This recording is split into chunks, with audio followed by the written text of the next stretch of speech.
días, tardes o noches, dependiendo de la hora que estén viendo este video. Nuestro tema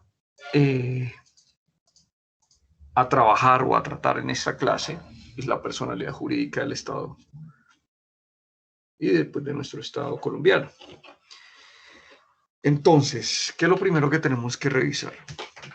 Primero tenemos que revisar qué es una persona.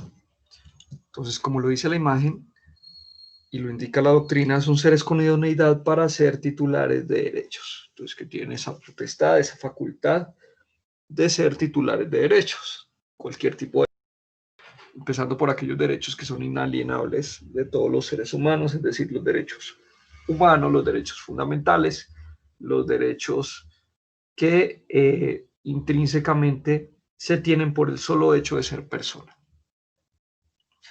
Pero el ordenamiento jurídico nos indica que la persona es aquel sujeto portador de atribuciones jurídicas, que esas atribuciones jurídicas no son más sino la expresión desde la perspectiva del derecho de los propios derechos que se le entregan a los seres por ser considerados personas. Entonces, esos derechos tienen un símil en atribuciones jurídicas. ¿Cuáles serían las clases de persona establecida para la doctrina? En primer lugar, se habla de todos los individuos de la especie humana, es decir, los seres humanos. Entonces, cualquier ser humano es considerado persona, de acuerdo a la doctrina. Entonces, cualquier individuo, por el solo hecho de ser humano, pues es persona.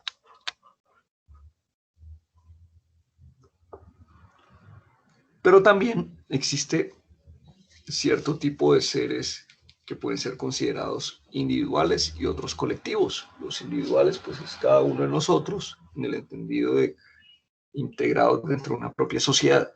Y los colectivos son aquellas personas que son personas jurídicas, personas abstractas, personas intelectuales e ideales.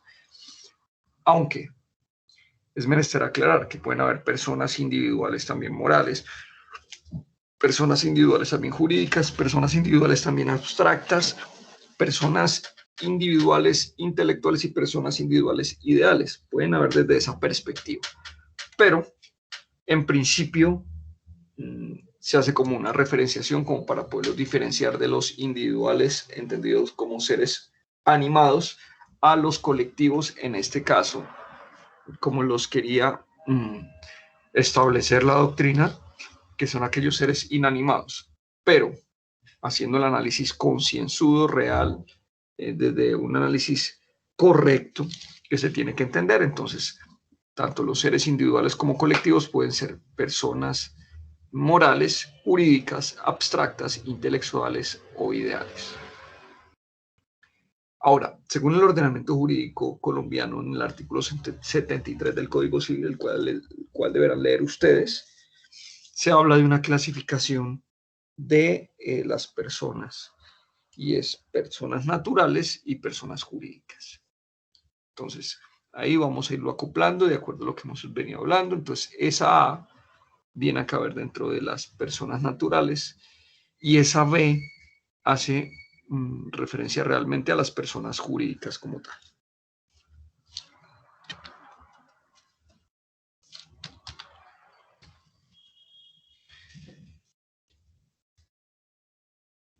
Entonces, las personas jurídicas se les atribuye a unos entes que son diferentes a los seres humanos, por eso se dicen ahí, atribuciones a entes diferentes de los seres humanos. Esto es según el ordenamiento jurídico, pues como lo establece. ¿Y cuál es la finalidad de esa persona jurídica? Es esa posibilidad de ser titulares de derecho. ¿De cuál derecho? Pues de todos los derechos que se atribuye, ¿dónde? Dentro de los propios ordenamientos jurídicos, porque universalmente se habla es que los sujetos de derechos son los sujetos denominados seres humanos, dentro de los cuales pues no está obviamente la persona jurídica. Entonces, ¿qué pasa con estas personas jurídicas? Son producto abstracto del derecho, son comunidades jurídicamente organizadas, que son trazados por sus propios medios, por sus propios miembros, perdón, son trazados, organizados por sus propios miembros, con el fin de cumplir unos objetivos determinados. Entonces, a ellos que hacemos o apuntamos con el tema de las personas jurídicas. ¿Y cuál sería la definición jurídica de persona conforme a lo que hemos venido estableciendo? Entonces hace referencia a uno de los atributos de las personas físicas. ¿Y cuál es el atributo? Hablamos de la capacidad. ¿Y capacidad de qué? De tener derechos. Y con esta capacidad se asimila la esencia jurídica de los seres humanos a los de las colectividades o a los seres humanos, de los no humanos, pero que están construidos dentro de esa relación que se hace desde la perspectiva abstracta, esa significación que se trae de la perspectiva abstracta de persona jurídica, esa construcción intelectual que se hace, porque pues la persona jurídica es intangible, la persona jurídica es invisible, ¿sí?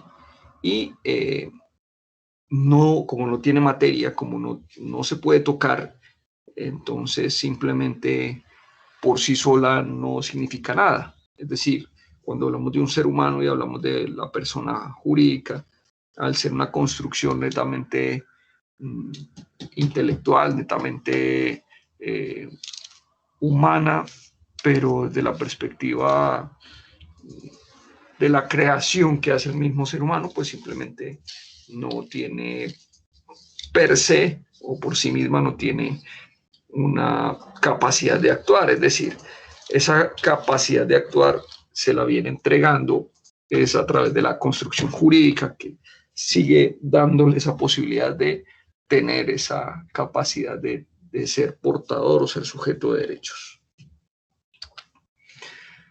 Entonces, en ese orden de ideas, hacemos ya dijimos que en cuanto a la personalidad jurídica, estamos hablando de que se le entrega ese atributo de las personas naturales, que es la capacidad de tener derechos, pero necesitamos hacer una diferenciación entre personalidad y capacidad de la construcción jurídica y de la construcción doctrinaria. Entonces, ¿qué es la personalidad? Entonces, la personalidad es la cualidad inmotora abstracta que hace a una persona apta. ¿Esto qué quiere decir? Que es la capacidad de ser sujeto de derechos. O es el atributo de convertir a una persona en portadora de sus derechos, de ser destinataria de esos derechos. Eso en cuanto a la personalidad. En cuanto a la capacidad, pues se asimila la esencia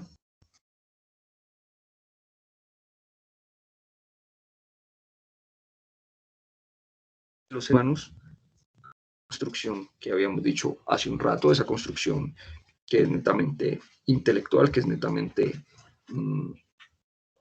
si se quiere, académica un tanto, jurídica.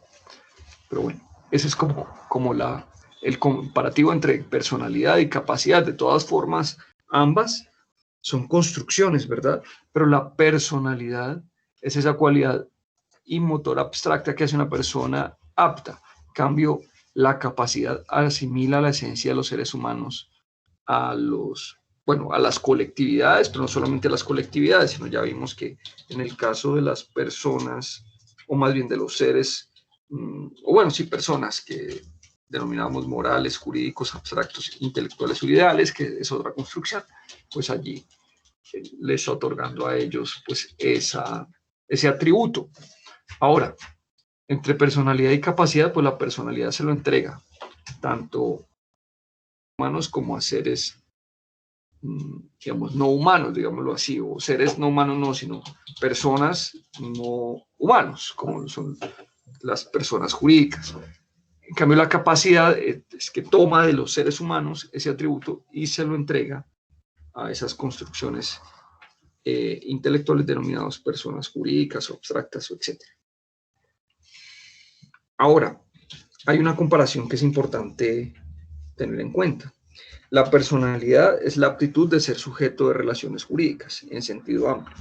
La capacidad es la consecuencia inevitable de la personalidad. La personalidad es mucho más amplia y abarca también la capacidad.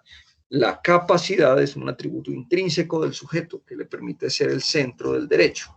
Entonces, fíjese cómo, si bien tiene una relación, estamos hablando aquí de casi, no de género a especie, pero sí partiendo como de lo amplio y aterrizando en lo más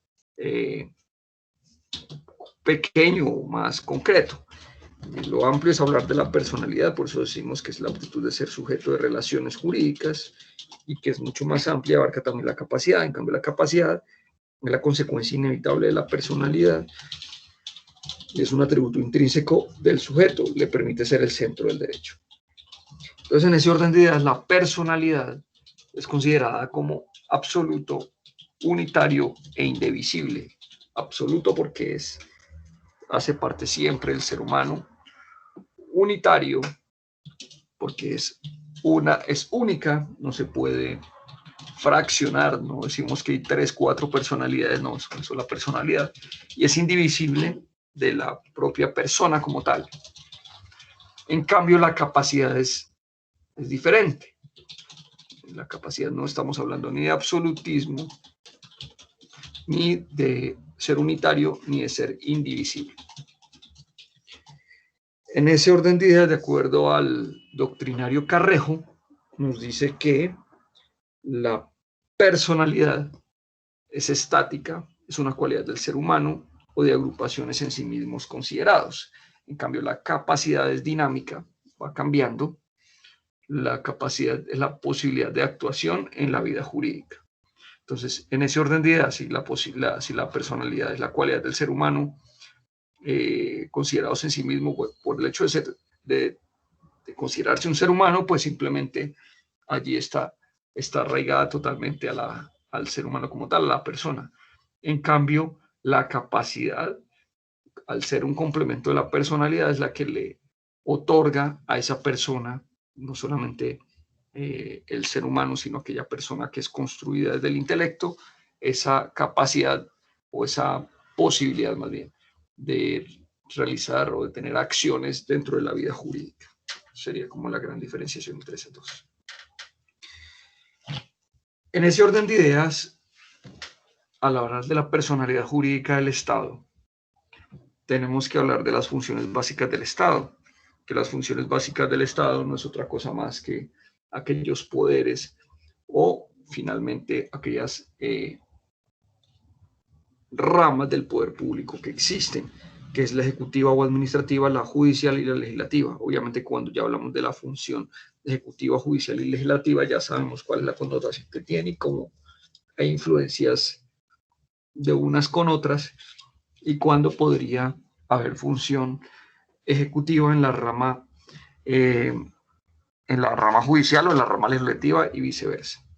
Entonces, dentro de las funciones básicas del Estado, para actuar como persona jurídica, no son actividades independientes del tronco central orientador, porque el Estado es el detentador del poder unificador, es decir, el Estado es el que tiene en sí mismo todo ese ropaje que viene a desglosarse dentro de todo lo que hemos visto en el curso y lo que seguiremos viendo en el curso. Pero es el propio Estado el que tiene esa vestimenta que lo hace tener esa personalidad jurídica y actuar no solamente al interior del propio Estado, sino actuar hacia el exterior. Bueno, muy bien.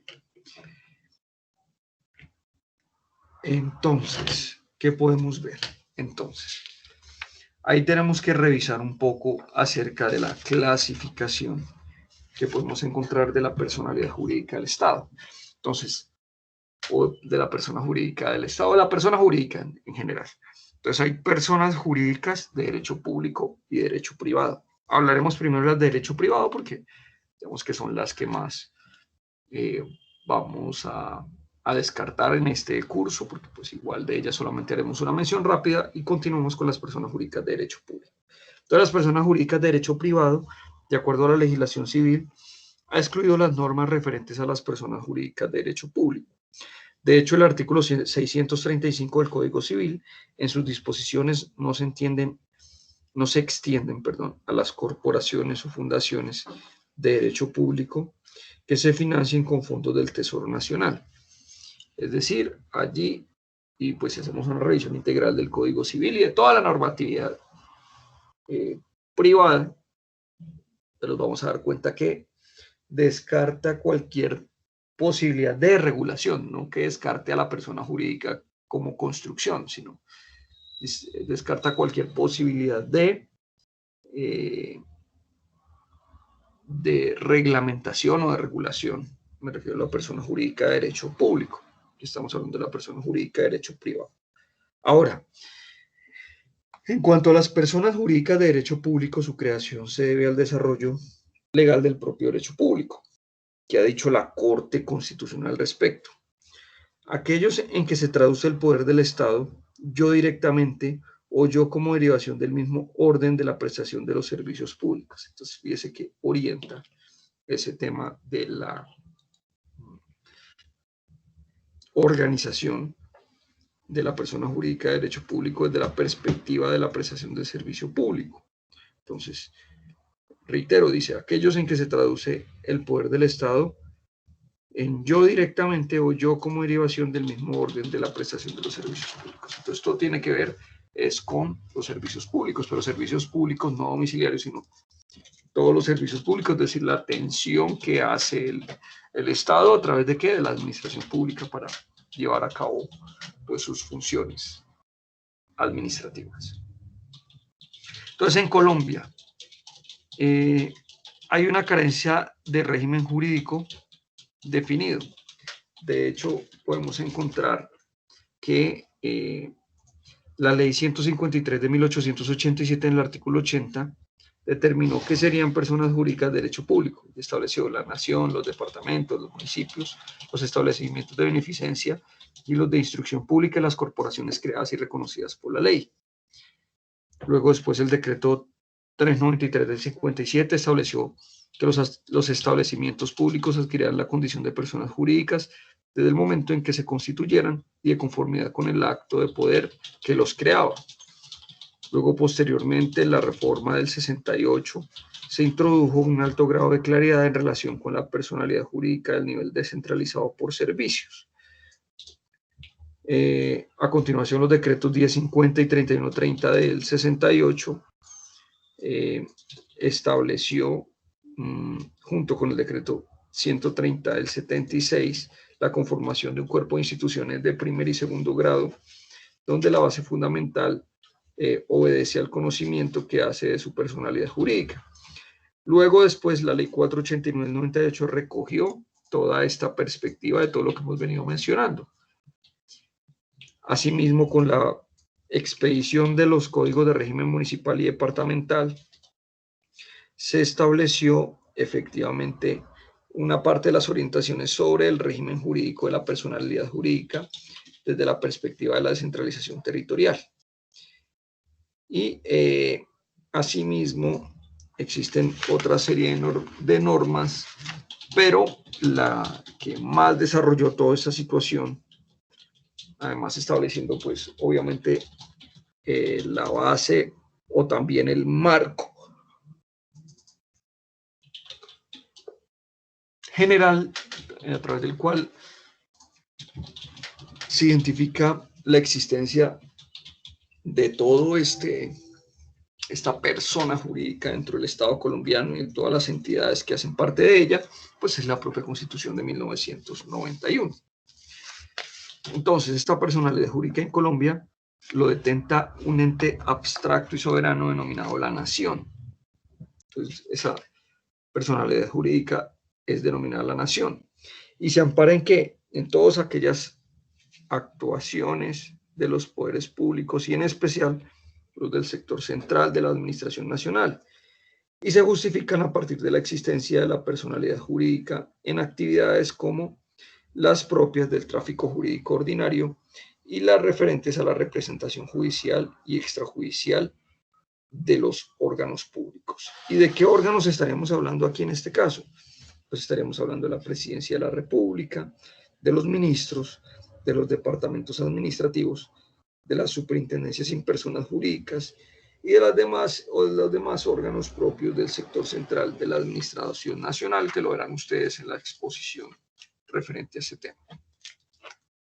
Entonces, por eso menciona esa situación. Y los órganos autónomos independientes, toca dividirlos en dos grandes grupos. El primero, que es sin reconocimiento de persona jurídica por el legislador, y el segundo grupo, que es con persona jurídica otorgada legalmente. Entonces, en el primer grupo de sin reconocimiento de persona jurídica por el legislador, se establece con el fin de amparar algunas situaciones jurídicas que deberán hacerlo a través de la personalidad jurídica de la nación. Es decir, no actúan por sí mismos, sino se arropan en la personalidad jurídica de la nación, esa personalidad jurídica que tiene la nación. Entonces, para el caso de representación en materia judicial, se acude al concepto de personalidad jurídica establecido en los artículos 149 del CEPACA, del CCA, que era el código anterior, y el artículo 49 de la ley 446 del 98, y en el artículo 159 del CEPACA, que volvemos a leer. Vamos a ver qué nos dice el artículo 159 del CEPACA.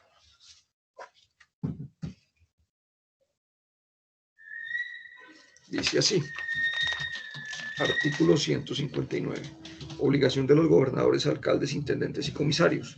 Los gobernadores y alcaldes dar estricto cumplimiento a los artículos 1, 2 y 3 de la ley 45 del 31. Perdónenme que yo estoy leyendo el que no es, disculpen. Vamos a mirar acá el artículo 159 del CEPAC. Disculpen que estaba leyendo el que no era. Ya, muy bien. Artículo 159, capacidad de representación. Las entidades públicas, los particulares que cumplen funciones públicas y demás sujetos de derecho, que de acuerdo con la ley tengan capacidad para comparecer al proceso, podrán obrar como demandantes, demandados o intervinientes en los procesos contenciosos administrativos por medio de sus representantes debidamente acreditados. La entidad, órgano u organismo estatal estará representada para efectos judiciales por el ministro, director de departamento administrativo, superintendente, registrador nacional del Estado Civil, procurador general de la Nación, contralor general de la República o fiscal general de la Nación, o por la persona de mayor jerarquía en la entidad que expidió el acto o produjo el hecho. El presidente del Senado representa a la Nación en cuanto se relacione con la rama legislativa, y el director ejecutivo de la Administración Judicial representa en cuanto se le relacione con la rama judicial, salvo si se trata de procesos en los que va a ser parte la Fiscalía General de la Nación. En los procesos sobre impuestos, tasas o contribuciones, la representación de las entidades públicas la tendrán el director general de Impuestos y Aduanas Nacionales en lo de su competencia o el funcionario que expidió el acto. En materia contractual, la representación la ejercerá el servidor público de mayor jerarquía de las dependencias a que se refiere el literal B, el numeral primero, artículo segundo, la ley 80 del 93, o la ley que la modifique o sustituya. Cuando el contrato o acto haya sido suscrito directamente por el presidente de la República en nombre de la Nación, la representación de esta se ejercerá por el director del Departamento Administrativo de la Presidencia de la República. Las entidades y órganos que conforman el sector central de las administraciones del nivel territorial están representadas por el respectivo gobernador o alcalde distrital o municipal. En los procesos originados en la actividad de los órganos de control de nivel territorial, la representación judicial corresponderá al respectivo personero o contralor. ¿Para qué leemos este artículo 159, que va de la mano con los otros dos artículos, que es el 149 del Código Contencioso Administrativo, aunque ese ya está derogado, y el artículo 49 de la ley 446 del 98? Porque aquí se nos está diciendo cómo se maneja el tema de la personalidad. Entonces, lo que hemos venido diciendo, que en este literal A, de acuerdo a como lo hemos venido mencionando, que es la primera parte de sin reconocimiento de personería jurídica por el legislador, simplemente son aquellas entidades que dependen del orden nacional y que al depender del orden nacional, pues se arropan en esa personalidad jurídica de la nación.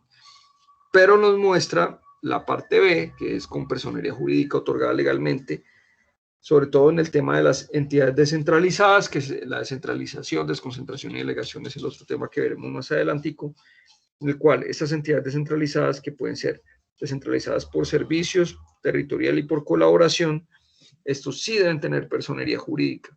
Y si no cuentan con ellas, son dependencias del sector central de la Administración Pública Nacional, lo que los remite directamente a la parte A, y es que son órganos que se encuentran sin reconocimiento de personería jurídica por el legislador. Entonces, esas entidades descentralizadas deben tener personería jurídica y si no cuentan con ellas son dependencias del sector central de la Administración Pública Nacional, como lo hemos dicho. Entonces, ¿cuáles entidades son las que podrían entrar allí? Entonces, están los establecimientos públicos, los fondos rotatorios, las unidades administrativas con personería jurídica, las superintendencias con personería jurídica, las empresas industriales y comerciales del Estado, las sociedades de economía mixta, etcétera, etcétera. ¿Y cuáles otras podrían encajar allí? Entonces, aquí también podemos entender que la personalidad se reconoce a departamentos, municipios, territorios indígenas, provincias, regiones y distritos, que son las entidades descentralizadas territorialmente. Y su reconocimiento se hace a través de una norma. En cuanto a los distritos, se rigen también por la aplicación de las normas constitucionales de los municipios. Entonces, ¿qué pasa con las actuaciones de las asambleas, consejos, contralores, personeros? Salvo responsabilidad personal de sus agentes, no los vinculan individualmente. La personalidad reposa en la entidad territorial, es decir, todo lo que hagan las asambleas, pues será a título de la persona jurídica denominada Departamento X, Departamento del Tolima en el caso nuestro. Los consejos, todo lo que hagan los consejos, será con el ropaje de la personalidad jurídica del municipio donde estén, digamos que es Ibagué, entonces van bajo el ropaje de la personalidad jurídica del municipio de Ibagué. Lo mismo los contralores cuando son departamentales o los que son municipales de acuerdo a la personalidad jurídica. Y lo mismo los personeros. Entonces en Colombia no existe la necesidad de un pleno reconocimiento de personalidad jurídica en determinados órganos estatales, como ya lo hemos visto. Hay algunos que pueden actuar a nombre de la nación y no tienen ningún problema, o algunos que pueden actuar a nombre de los departamentos y los municipios sin ningún inconveniente. Hay otros que la clave es entender que efectivamente tengan ese criterio diferenciador que es que los hace autónomos e independientes y es poder establecer que efectivamente son aquellas personas jurídicas que de una u otra forma no tienen pues esa personalidad jurídica que se encuentra directamente relacionada con esa autonomía, es decir, no pueden actuar directamente, sino que dependen de. Y esto también lo puede identificar uno con la expedición de CENIT, ese número de identificación tributaria, que solamente se le otorga a aquellas personas que actúan con autonomía patrimonial, y esa autonomía patrimonial la da pues esa independencia que genera esa personalidad jurídica o esa persona jurídica.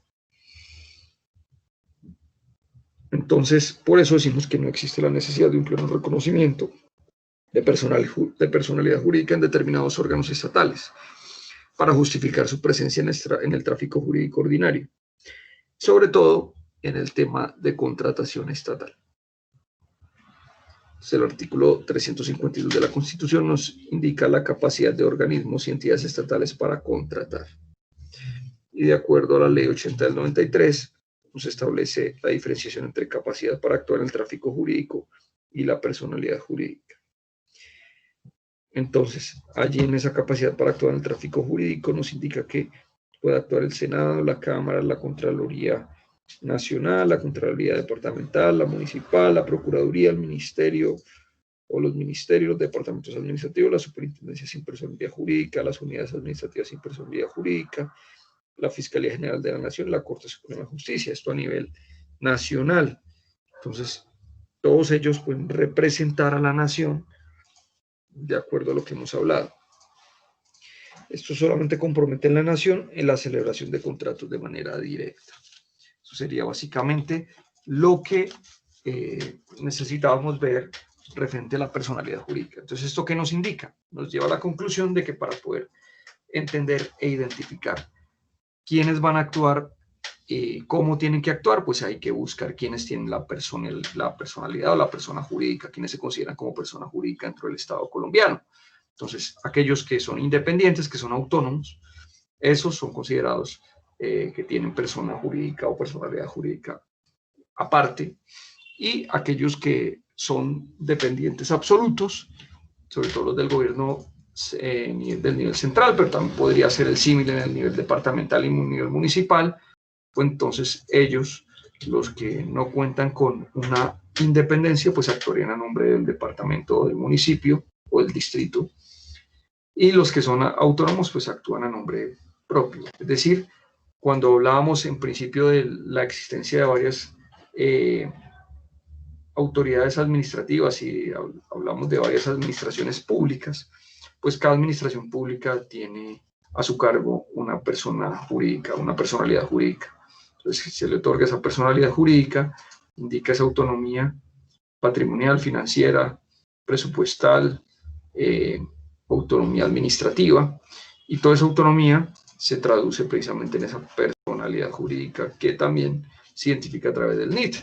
Por eso muchas veces cuando ustedes encuentran una entidad que tenga NIT, muy seguramente es una entidad autónoma, me refiero desde la perspectiva del Estado colombiano, y por ende ella es sujeta de derechos y tiene la capacidad de actuar dentro del ordenamiento jurídico colombiano, especialmente en materia de contratación. Entonces, eso es todo el tema que queríamos ver y tratar desde la perspectiva de la personalidad jurídica del Estado. Muchas gracias y una feliz tarde.